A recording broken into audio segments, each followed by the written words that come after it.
Assalamualaikum warahmatullahi wabarakatuh. Perkenalkan, nama saya Reski Kinanti Alif Hamad Yusuf dari Program Studi Manajemen Haji dan Umroh UIN Alauddin Makassar dengan NIM 50800 121057. Dalam video ini, saya akan membahas dan mengimplementasikan bagaimana itu komunikasi dan etika komunikasi. Jadi, komunikasi adalah suatu proses ketika seseorang atau beberapa orang, organisasi atau kelompok menggunakan informasi sebagai sumber untuk terhubung dengan lingkungannya. Komunikasi itu dapat berbentuk verbal maupun non-verbal. Selanjutnya adalah etika komunikasi lewat media. Etika komunikasi lewat media adalah perhatikan gaya tulisan dan tanda baca. Di dalam media ada beberapa konstruksi kalimat kata-kata yang mengandalkan tulisan kita, bahwasanya kita harus berhati-hati ketika menulis. Dan seperti penggunaan tanda baca juga sangat mempengaruhi. Yang kedua adalah aturan intonasi. Jika kita dalam suatu media, itu perlu menggunakan intonasi yang baik.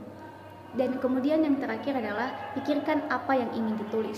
Komunikasi lewat media memungkinkan kita untuk berpikir mengenai apa yang akan kita komunikasikan, dan kesempatan ini untuk mengkomunikasikan hal tersebut dengan lebih baik. Dan jangan lupa untuk tidak terburu-buru dalam menuliskan teks tersebut. Dalam etika komunikasi lewat media, hal itu dimaklumi dikarenakan orang juga mengetahui bahwa menulis naskah dalam komunikasi juga perlu pemikiran dan butuh tulisan yang akurat.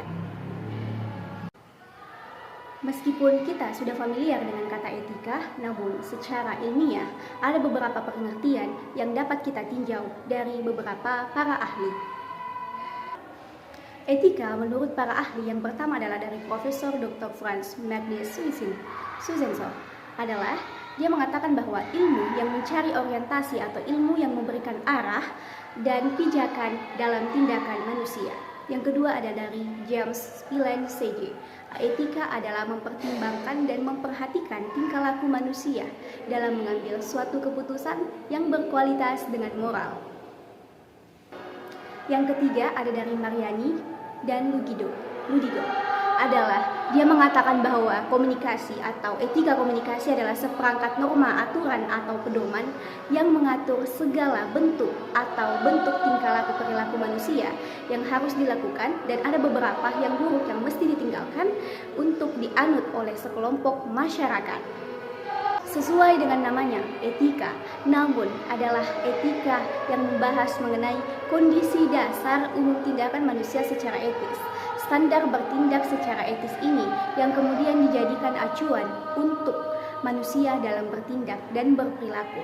Etika umum telah diterapkan oleh beberapa tolak ukur secara umum dalam menilai baik atau buruknya suatu perihal dengan beberapa tindakan dan beberapa standar yang maksudnya adalah termasuk etika umum, baik itu adalah istiadat dan berlaku seperti norma masyarakat dan norma agama.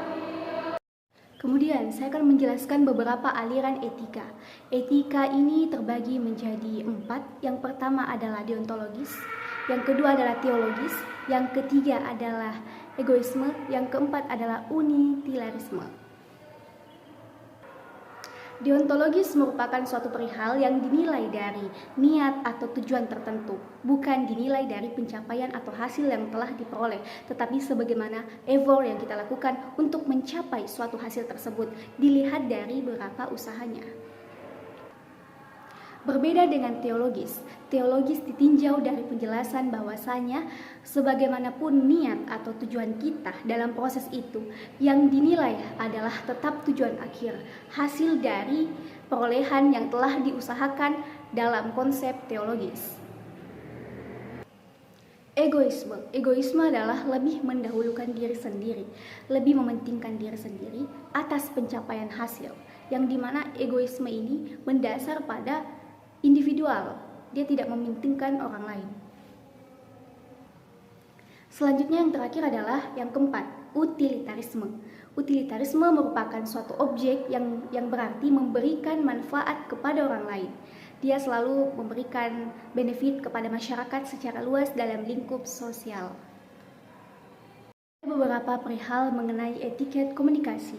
Etiket dikenal juga sebagai tata krama yang mengatur sikap dan tingkah laku, tindakan manusia dalam bergaul, dan standar sopan santun yang digunakan atau yang biasa kita sebut dengan adab. Yang pertama adalah penggunaan bahasa yang baik dan menggunakan intonasi yang sesuai. Jika kita dengan orang tua, ada kala lebih baiknya menggunakan nada yang lebih rendah. Yang kedua adalah mengucapkan permisi ketika lewat di depan orang lain.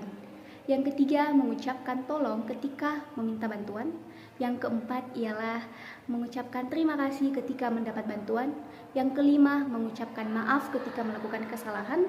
Yang keenam, menghormati orang yang lebih tua. Yang ketujuh, mengurangi kebiasaan menyela ucapan orang lain. Itulah merupakan etiket komunikasi. Ada beberapa etika atau teknik komunikasi yang baik. Yang pertama adalah kita bicara dengan jelas. Komunikasi intinya adalah menampilkan pesan kepada lawan bicara dengan cara yang jelas. Kemudian, yang kedua adalah mendengarkan dengan baik. Seperti yang di atas sebelumnya, bahwasanya komunikasi dengan bicara yang jelas. Yang kedua adalah mendengarkan dengan baik. Mendengarkan dengan baik adalah hal yang penting dalam teknik komunikasi, dikarenakan kita memberikan feedback kepada orang-orang yang berkomunikasi. Kemudian yang ketiga adalah perhatikan lawan bicara. Lawan bicara, kita berkomunikasi dengan lawan bicara, maka kita juga perlu memperhatikan lawan bicara kita agar dengan merasa dihargai. Yang keempat adalah konfirmasi jika merasa salah paham. Problem solving dalam komunikasi biasa terjadi dan itu dapat memicu titik acuan masalah yang lain, maka perlunya dikonfirmasi jika ada kesalahpahaman dalam berkomunikasi. Yang kemudian adalah perhatikan komunikasi nonverbal. Yang terakhir adalah komunikasi nonverbal.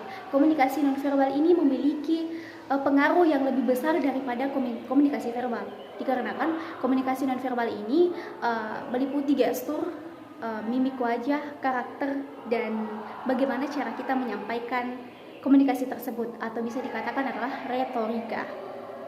Nah, komunikasi merupakan salah satu hal yang sangat penting dalam kehidupan manusia, maka kita sebagai manusia penting untuk memahami mengenai etika komunikasi.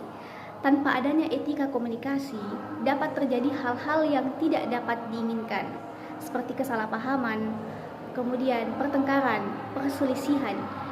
Itu yang dimaksud dengan miskomunikasi dan lain sebagainya.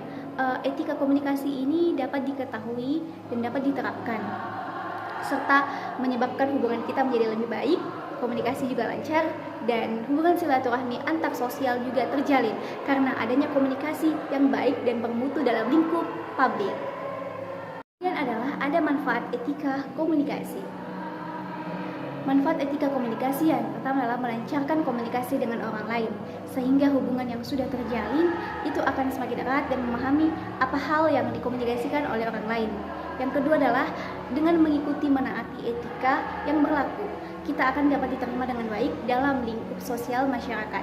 Yang kemudian yang ketiga menumbuhkan rasa saling menghargai antar anggota masyarakat. Yang keempat adalah mencegah individu atau kelompok untuk berperilaku tidak semena-mena, jadi tidak seenaknya dalam berkomunikasi. Dan yang kelima adalah mempererat hubungan dengan orang lain. Itulah implementasi dari presentasi yang dapat saya sampaikan. Kurang dan lebihnya mohon dimaafkan. Jika ada kesalahan kata itu datangnya dari saya, dan jika ada kebenaran itu datangnya dari Allah Subhanahu wa Ta'ala. Mengenai etika komunikasi, itulah penjelasan mengenai etika komunikasi yang bisa saya paparkan. Assalamualaikum warahmatullahi wabarakatuh.